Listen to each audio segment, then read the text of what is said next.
चलिए इस श्रृंखला को फिर आगे बढ़ाते हैं।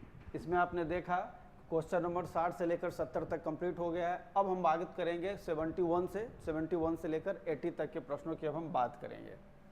अब क्वेश्चन नंबर 71 पर आते हैं, देखते हैं क्या प्रश्न है। तो क्वेश्चन नंबर 71 का जो है प्रश्न जो है वो पॉलिटी से ही है। डॉक्टर राजेंद्र प्रसाद के कार्यभार संभालने से पहले संविधान सभा के अस्थायी सभापति कौन थे? बहुत ही आसान सा क्वेश्चन है, सभी ने किया होगा। जाहिर है कि ऑप्शन डी राइट आंसर है, डॉक्टर सज्जनानंद सिन्हा।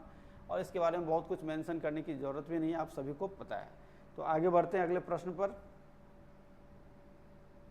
अगला प्रश्न है 72, ये भी पॉलिटी से ही जुड़ा हुआ है। भारत सरकार अधिनियम 1935 के संदर्भ में बात कर रहा है। दो स्टेटमेंट्स है। पहला कि ब्रिटिश भारतीय प्रांत और देसी रियासत इन दोनों को मिलाकर एक अखिल भारतीय परिसंघ फेडरेशन की स्थापना का प्रावधान किया गया था। तो स्टेटमेंट फर्स्ट बिल्कुल सही है, ऐसा था प्रावधान, हालांकि नहीं बन सका, एग्जिस्ट नहीं हो सका, ये अलग बात है। जब सेकेंड वर्ल्ड वॉर शुरू हुआ तो सब कुछ रखा रह गया ऐसे ही। और दूसरा कह रहा है कि रक्षा और विदेश संबंधी जो मामले हैं वो परिसंघीय विधानमंडल के नियंत्रण के अधीन रखा गया है, जो कि बिल्कुल ही गलत है। ये विधानमंडल के नियंत्रण के अधीन न रहकर जो है वाइसराय, जो डिफेंस का मामला था, रक्षा का मामला और विदेश जैसे मामले जो थे, यह जनसंपर्क सूचना का जो मामला था, ये वाइसराय के अधीन था, ना कि परिसंघीय विधानमंडल के अधीन। इसलिए दूसरा स्टेटमेंट गलत हो गया।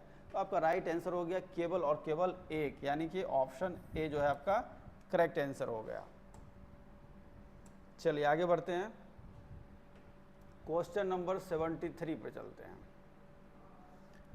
और क्वेश्चन नंबर 73 का संबंध जो है हिस्ट्री से है। कौन सी नाटककार भास की रचना है? भास, नाटककार भास का रचना है। काव्य अलंकार की अगर हम बात करें तो रुद्रत की रचना है, रुद्रत की रचना है। और नाट्य शास्त्र जो है वो भरत मुनि की रचना है, भरत मुनि है इसके रचनाकार, पता ही है आपको। और ये जो मध्यम व्यायोग है इसी के रचनाकार है भास। और महाभास का रचनाकार तो पतंजलि है, ये तो फेमस बुक है, आपको ही पता है। पतंजलि जो है वो महाभास के रचनाकार हैं। तो आपका राइट आंसर क्या हो जाएगा? ऑप्शन सी हो जाएगा, मध्यम व्यायोग। इसके रचनाकार जो है भास हैं, जबकि काव्य अलंकार रुद्रत की रचना, नाट्य शास्त्र भरत मुनि की, और मध्यम व्यायोग इस भास की, और महाभास जो है वो पतंजलि की रचना है। अब आगे आते हैं 74 में। क्वेश्चन नंबर 74 भी हिस्ट्री से ही जुड़ा हुआ है। कहता है संघभूति, नाम सुना होगा आपने हिस्ट्री में, एक भारतीय बौद्ध भिक्षु था जिसने 4वीं शताब्दी ईस्वी के अंत में चीन की यात्रा की। निम्नलिखित में से किस पर भास के लेखक हैं? ठीक है, तो ये जो थे श्रवस्तिवाद विनय, श्रवस्तिवाद विनय के जो है लेखक थे। ऑप्शन सी आपका राइट आंसर हो जाएगा।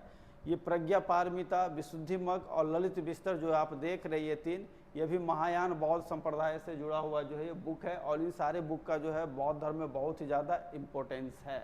ठीक है, चाहे प्रज्ञा पारमिता हो या विशुद्धिमग हो या ललित विस्तर हो, ठीक है, ये तीनों जो है महत्वपूर्ण बुक है। ललित विस्तर जो है वो उसमें मैथमेटिकल चीज़ों की भी बात जो है वो की गई है।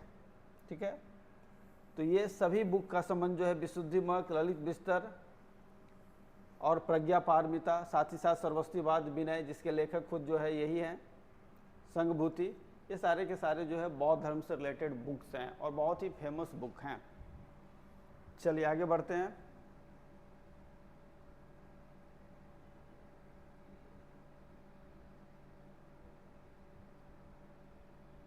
Question number 75।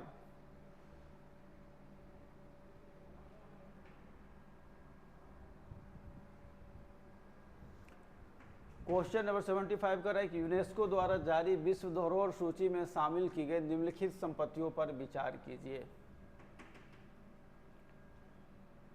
कह रहा है कि उपयुक्त में से कितनी संपत्ति को वर्ष 2023 में शामिल किया गया? तो 2023 में किसे शामिल किया गया? एक तो हॉयसल के पवित्र मंदिर समूह को तीसरे नंबर पर, और दूसरा जो है एक शांति निकेतन। इस दो को जो है 2023 में शामिल किया गया। हॉयसल का पवित्र मंदिर समूह हिस्टोरिकल हो गया, और ये जो हो गया आपका शांति निकेतन, ये भी हो गया। तो दो को शामिल किया गया, राइट आंसर हो जाएगा केवल दो। बाद बाकी अगर बौद्ध गया में मंदिर परिसर की बात करें या रानी की बाग की बात करें तो ये बहुत पहले ही कर लिया गया था। तो राइट आंसर आपका हो जाएगा 75 का बी। यह आसान प्रश्न है। प्रश्न 76, भारत के संविधान के अनुच्छेद 368 के अनुसार कह रहा है कि संसद निम्नलिखित में से किसके द्वारा संविधान के किसी भी उपबंध में संशोधन कर सकती है। तो परिवर्धन कर सकती है, परिवर्तन कर सकती है और निरसन कर सकती है। अब संशोधन किसी भी स्तर पर कर सकते हैं, तो तीनों का तीनों स्तर पर कर सकते हैं। तो राइट आंसर हो जाएगा ऑप्शन डी। इसे इंग्लिश में भी देख लें, क्वेश्चन नंबर 76 को।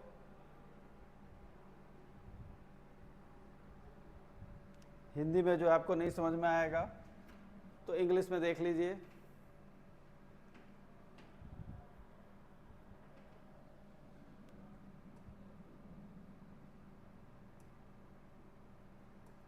कह रहा है कि एज पर article 368 of the constitution of India the parliament में amend any provision of the constitution by way of addition, जोड़ सकते हैं, वेरिएशन के जरिए और री अपील के जरिए, तीनों के जरिए कर सकते हैं। यानी कि आपका राइट आंसर क्या हो जाता है 1, 2 एंड 3। चलिए आगे बढ़ते हैं हम लोग। क्वेश्चन नंबर 76 कर लिया है, अब क्वेश्चन नंबर 78 पर आना है। और इधर देखिए क्वेश्चन नंबर 77 एंड 78। निम्नलिखित देशों पर विचार कीजिए। इटली, जापान, नाइजीरिया, दक्षिण कोरिया और दक्षिण अफ्रीका, 5 देश दिख रहे हैं आपको। कह रहा है कि उपयुक्त में से किन देशों का उल्लेख प्राय मीडिया में आता है, किसके लिए? तो निम्न जन्म दर के लिए, लो बर्थ रेट के लिए और वृद्धोन्मुख जनसंख्या के लिए, यानी वृद्ध होती हुई जनसंख्या बढ़ती जा रही है उसके लिए, अथवा हरासमान जनसंख्या के लिए। इसे ही हरासमान जनसंख्या कहते हैं, जिसमें कार्यकारी लोगों की संख्या कम और वृद्धों की संख्या बढ़ रही है। तो जाहिर है कि वो एडवांस कंट्री होंगे। तो अब जोड़ लीजिए ऐसे ही, पहला एक इटली हो सकता है, दूसरा एक जापान हो सकता है और तीसरा दक्षिण कोरिया। यही 3 दिख रहे हैं, तो ऐसा हो सकता है। तो 1, 2 और 4, 1, 2 और 4। तो ऑप्शन ए जो है आपका राइट आंसर हो गया। Question number 78।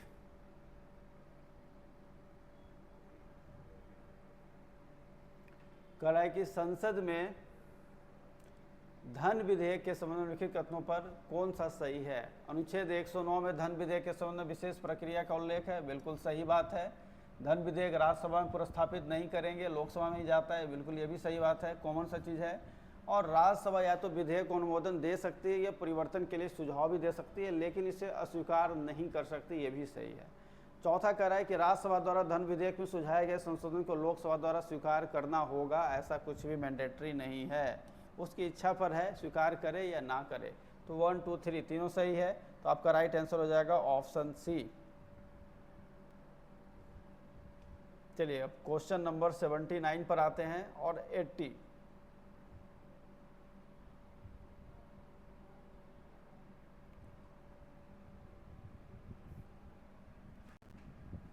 Question number 79,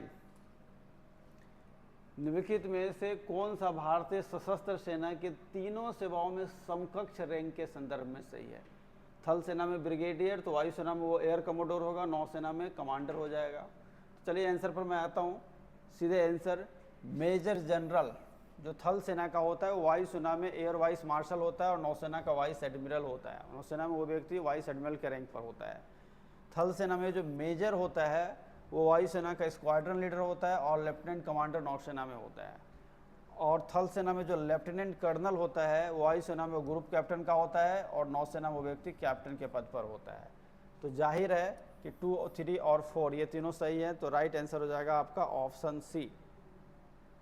option C right answer हो जाएगा। अब क्वेश्चन नंबर 80। पूर्वोत्तर परिषद, ठीक है, नॉर्थ ईस्ट काउंसिल की बात कर रहे हैं। इसकी स्थापना पूर्वोत्तर परिषद अधिनियम 71 के द्वारा की गई और 2002 में एनईसी अधिनियम में संशोधन के बाद परिषद में निम्नलिखित में से किन किन सदस्यों को शामिल किया गया? 1, 2, 3 एंड 4। पहला, संगठक राज्य का राज्यपाल शामिल होगा। दूसरा, मुख्यमंत्री भी शामिल होगा उस राज्य का। तीसरा, राष्ट्रपति द्वारा नॉमिनेट 3 व्यक्ति शामिल होगा और चौथा, भारत का होम मिनिस्टर शामिल होगा। तो ये चारों के चारों इसमें जो है शामिल होंगे, यानी 1, 2, 3 एंड 4 सब के सब सही हैं। तो राइट आंसर हो गया आपका ऑप्शन डी। ये हो गए 70 से लेकर 80 तक के प्रश्नों का जो है सॉल्यूशन।